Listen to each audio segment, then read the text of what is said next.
Imagine waking up with no parents, no cities, no roads, no phones, and no other humans.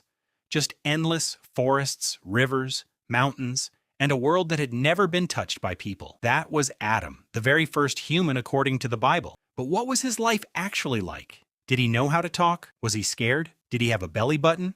And what did the very first day of humanity really look like? Let's travel back to the beginning. Before there were people, there was nothing but darkness.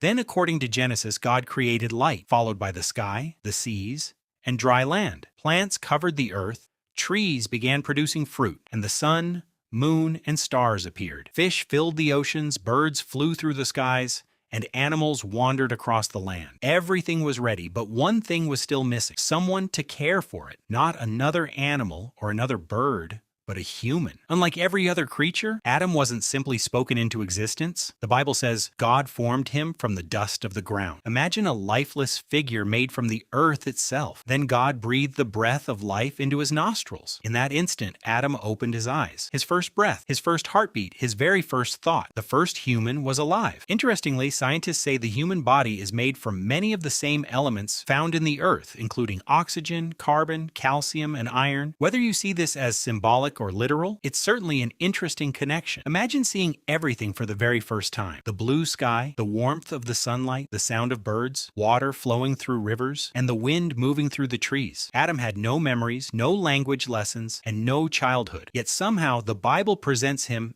as fully capable of speaking and understanding. His very first conversation was with God. That's a pretty incredible first day. God placed Adam in the Garden of Eden. Not just a garden, but paradise. The Bible describes rivers flowing through it, trees filled with beautiful fruit, perfect weather, and a world without sickness, death, or fear. Adam also had meaningful work. He wasn't created to be lazy. His responsibility was to care for the garden. Work existed, but without stress. Imagine gardening without mosquitoes, without weeds, and without ever getting tired. It sounds almost impossible to imagine today. Then came one of Adam's most fascinating responsibilities: naming every animal. Think about that for a moment. Every bird, every land animal, every living creature passed before him. Lions, elephants, horses, eagles, and countless others. It must have taken a very long time. But as Adam watched every creature, he noticed something. Every animal had a partner, except him. He was alone. God then said, "It is not good for the man to be alone." So Adam fell into a deep sleep. God took one of his ribs and created Eve. When Adam saw her, the Bible records his joyful response.